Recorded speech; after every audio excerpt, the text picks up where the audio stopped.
একটু খেয়াল করে দেখেন। আমার গাড়ির সামনে থেকে ইস, আমার গাড়িটাই ময়লা করে দিল। দোলা, কি রে, কেমন আছিস তুই? আরে মোনা, তুই? আমি তো ভালো আছি, কিন্তু তোর এমন অবস্থা দেখে মনে হচ্ছে তুই তো ভালো নেই। বাই দ্য ওয়ে, তুই এখানে কি করছিস? আমি তো এখানে একটা প্রপার্টির কাছে। ও, property? I mean to say, তুই বলতে চাচ্ছিস যে তুই প্রপার্টির দালালি করিস, তাই না?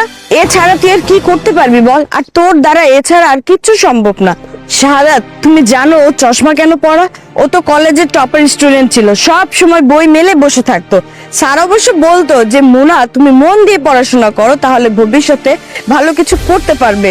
ও কি করতো? সারাদিন বই নিয়েই বসে থাকতো, ভালো ভালো নোটস তৈরি করতো। কলেজের কোনো ছেলে না ওকে লাইন মারতো না।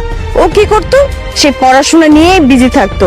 শেষমেশ কি করলি মোনা তুই জীবনে বলতো? এখন এসে দালালির কাজ করতেছিস। আর শোন মোনা, এত এত যে নোটস বানাইতিস, সেই নোটস গুলো বানিয়ে কি করলি? সেই এসে তো দালালির কাজটাই করতেছিস, তাই না? তাহলে এত ভাবনার কি ছিল সেই সময়ে? আর শাহাদাত সবসময় কি বলতো জানো? যে ও নাকি ম্যাজিস্ট্রেট হবে। আর শেষমেশ এসে এখন কি হলো? এখানে এসে দালালির কাজটা করতেছে। দোলা, আমার কথাটা তো শুনবি, তুই তো বলেই যাচ্ছিস। আমি তো চোখের সামনেই দেখতে পাচ্ছি। আচ্ছা বাই দ্য ওয়ে, এসব কথা সব বাদ দে। আর শোন, আমি না এখানে কিছু প্রপার্টি কিনবো, আর তুই যদি প্রপার্টির কোনো কিছু জানিস তাহলে তুই আমাকে বলতে পারিস।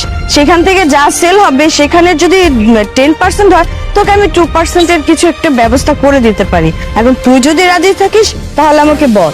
মোনা, তোর তো কোনো বয়ফ্রেন্ড নাই, আর থাকবেই বা কি করে? তুই যে খ্যাত ভাবে চলাফেরা করতি। আর এই দেখ আমার বয়ফ্রেন্ডকে দেখ, তুই জানিস আমার বয়ফ্রেন্ডের মাসিক ইনকাম কত? 50 লাখ টাকা। ওহো, আমি কাকে কি বলছি? 50 লাখ টাকার কয়টা শূন্য সেটা কি তুই জানিস?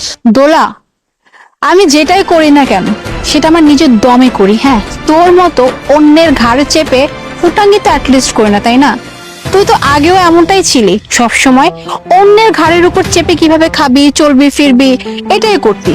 আমি তো ভাবছিলাম হয়তো তুই এখন হয়তো চেঞ্জ হয়ে গেছিস, কিন্তু না, তুই তো আগের মতোই আছিস, এখনো সেম ফুটানি। বয়ফ্রেন্ড নিয়ে, বয়ফ্রেন্ডের টাকা আছে, এই আছে সেই আছে, তো বয়ফ্রেন্ডকে নিয়ে যে এত ফুটাঙ্গি করিস।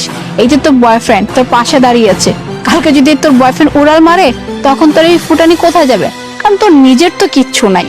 এই চুপ কর, চুপ কর। আমার তো তাও যোগ্যতা আছে রিচ বয়ফ্রেন্ড নিয়ে ঘোরা, তোর তো সেই যোগ্যতাও নেই। আর শোন, তুই কি বললি? এটাকে অ্যারোগেন্ট বলে? এটাকে অ্যারোগেন্ট বলে না, এটাকে স্ট্যাটাস বলে। আর তুই দেখ তুই কোথায় আর আমি কোথায়। এই যে সস্তা একটা শাড়ি পরে এখানে এসে দাঁড়িয়ে আছিস। তুই যদি চাস আমি তোর একটা উপকার করতে পারি। আমি তো এখানে কিছু প্রপার্টি কিনবো, তোর যদি কোনো কাজ টাজের প্রয়োজন হয় তুই আমাকে বলতে পারিস। আমার বয়ফ্রেন্ডেরও কিছু লোক পরিচিত আছে, তোকে ভালো